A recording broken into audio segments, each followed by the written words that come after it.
Yes, yes, yes, it's your boy Manny. This is a brand new video I'm gonna do. I'm gonna do a video called Winners and Losers for Premier League teams after they play the match the weekend. So this video is about the winners, like who succeed the most based on their win and other teams, failing, and the losers who lost the match, but also the consequences of them losing the match around the league. So yeah, so this video is about winners and losers of every single week of the Premier League clubs and maybe players as well, depending on their individual performance. So yeah, so this is gonna be a brand new video I'm gonna do like every week for the Premier League from now on. Um, this will take place at Sunday and maybe sometimes Monday night, depending on the Monday night football. So yeah, so this is the new video and I hope you like it. Okay, so let's start with the first winner of the week 11 of the Premier League. The first winners will be Liverpool. Yes, they remain on top in the Premier League. They beat Aston Villa 2-0. It was a tough match. I feel Liverpool should have scored more.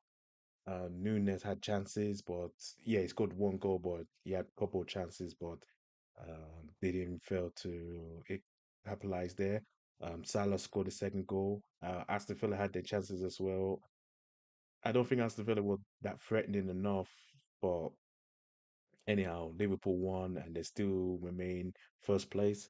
So they're like 5 points, 5 points above Manchester City, and they're like 9 points above Chelsea, Arsenal, Nottingham Forest. You know the rest. If you see the league the table, yeah, you know that all the teams are just almost at the same points. But Liverpool are the biggest winners, and before they head into the international break, they want to get a win and push further, points wise. And I know it's too early for the title and all that, but the more they win and the rest of them dropping points, it won't be too long that Liverpool will be crowned champions. Just assuming, but those early predictions, but nothing further than that. Um, yeah, heading to the international break, yeah, they will be feeling good for themselves. Got the 3 points. Yeah, they got tough matches afterwards, but heading to the before heading to the international break, getting 3 points, and then Man City dropping points, Chelsea dropping points, Arsenal dropping points, Nottingham Forest dropping points. So yeah, Liverpool are the big winners for this weekend just gone. And the next winners is Brighton. Um, as you know, Brighton beat Manchester City 2-1. So that's a very good result for not only for Brighton but for Liverpool especially, and for other clubs as well, like Arsenal, Nottingham Forest, and Chelsea, who are also chasing for the title as well. Well, literally. So Brighton are the big one of the big winners as well. They beat Man City.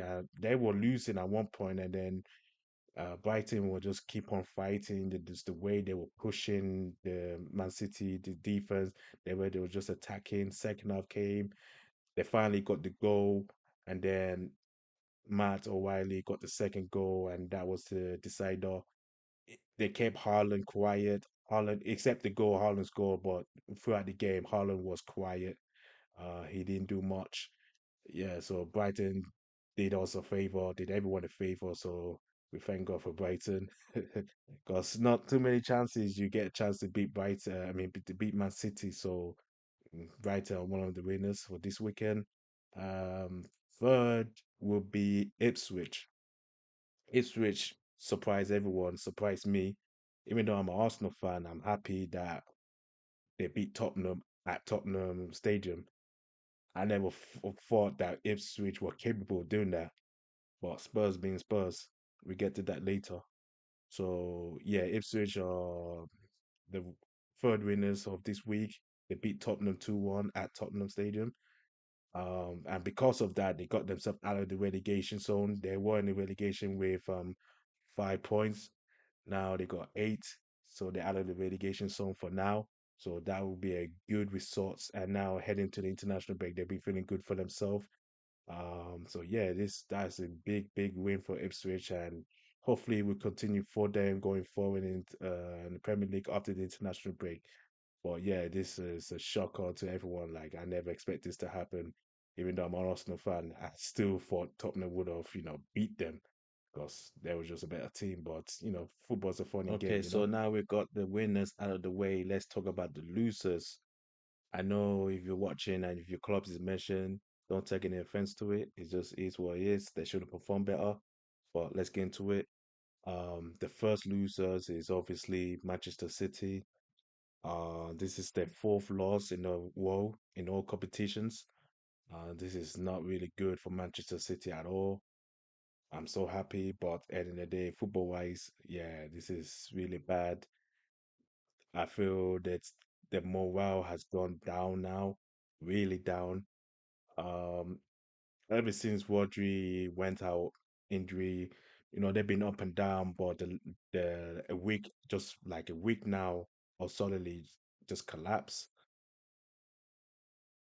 They lost this match, they lost this match, they lost this match. Now they lost to Brighton.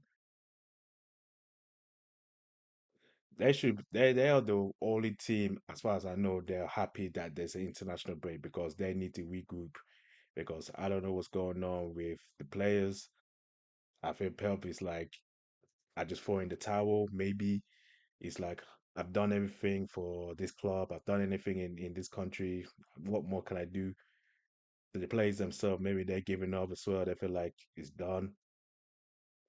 Let me remind you, the players, most of the players are really old, so they're aging. So every single games they play, and every single clubs these days are getting younger and younger. Man City, on the other hand, are completely different. Even though they got some good youngsters coming up, but majority of the squad is really old. But nonetheless, they're the biggest losers. Now they're 5 points behind Liverpool. So after the international break, they need to start winning matches to catch up with Liverpool.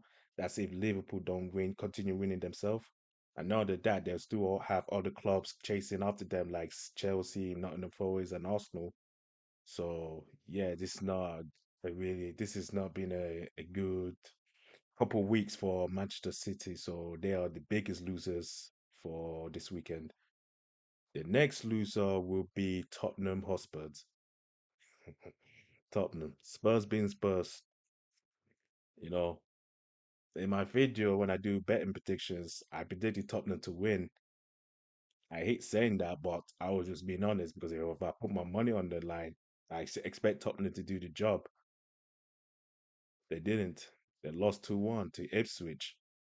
Ipswich themselves are not, like I said, they're one of the clubs I see going down. I still believe they're going to go down. Um, but Spurs being Spurs, like, I don't get it. Like, 1 minute they're like top of the world. Next we know they're down the drain like that. Like there's no consistency with this Tottenham squad. I just don't get it with Tottenham. 1 minute they're performing, next minute they're losing. I don't get it with Tottenham, honestly. But for them to lose to Ipswich and the way they lost, especially the first half, like Ipswich just went on them, like just scored goals like no tomorrow. Tottenham scored the consideration goal, but it was too late. You know what I mean? To lose like that at home against Ipswich, it's not a good look at all. Really not a good look at all. So Tottenham are one of the biggest losers for this weekend. The third one will be Southampton. This comes with no shock at all. Southampton, yeah, they've just been shocking this season from start to finish. They're currently now dead last in the Premier League. They lost to Wolves 2-0. Um, I can't say much about Southampton. I do see them going down, even though if they change managers, I do see them going down. I do see them getting relegated. The squad is not good enough. The manager is not good enough. There's not much I can say about this Southampton squad because, phew, honestly, there's not much I can say because they're just not good enough. I'm sorry. They tried. They only won. even though they could have won matches, they won like I think one matches over, but the rest of them, even though they had a chance to win or do something, they just mess it up at the end. So yeah, Southampton are the one of the losers for this weekend. And lastly, there's gonna be a player that's gonna get this a loser status, unfortunately. First of many. It's gonna be Cole Palmer. Now, this Chelsea and Arsenal match, I watched the match, obviously. Um, I expected Cole Palmer to do something. I expect Cole Palmer to make an impact because the way people were bigging him up, people were making that comparison of, oh, Cole Palmer better than Saka, Cole Palmer's this, Cole Palmer that. He's a good player, don't get me wrong. He's ice cold, don't get me wrong. He's all that. But when it comes to face big six clubs, top six club, he's nowhere to be found. Like he's nowhere to be found.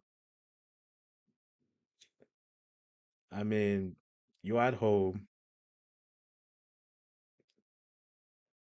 Arsenal are currently low in confidence right now. The morale is down. Defense has been shaky. Goalkeeper for some reason is not saving. It's not keeping clean sheets anymore, and we can't really attack no more. So you expect Cole Palmer to do something or even get a goal or assist. He did none of that. He wasn't. I didn't even know he was in the pitch. Like I didn't even hear the commentary saying his name at times. Like where's Cole Palmer? Even the Chelsea fans will be saying where's Cole Palmer? He was nowhere to be found. So even though I'm an Arsenal fan, I'm happy that he didn't do much. But to be honest, I'm not happy with the draw. To be honest, but I'm happy he didn't do much because if he didn't play, the whole Chelsea team won't function enough. So he went missing. Um, so yeah, I was disappointed with Cole Palmer because I expected Cole Palmer to do something since everyone was raving about him left, right, and center. You can say, Party did his thing, like keeping track on him, but still, when you're at home and you've been doing the business since the beginning of the season and obviously since last season, I expected him to get at least a goal assist, but he didn't do none of that, and it was disappointing to see. But I'm also happy that he didn't do much. So yeah, so he's one of the losers player wise of this And that's weekend. the video for winners and losers Premier League Week 11. What do you guys think? Do you agree with my list or do you disagree? Leave a comment below. Don't forget to like the video. Don't forget to subscribe to the channel as well. Um, yeah, don't don't forget to comment as well if you agree with my list or disagree. And I will be doing more video of this going forward. So hopefully, if I have time. But anyway, I'll do it. Anyway, I'll do it just for the fun of it. So yeah, this is the first video of many, and thank you for watching. I'll see you soon. Bye.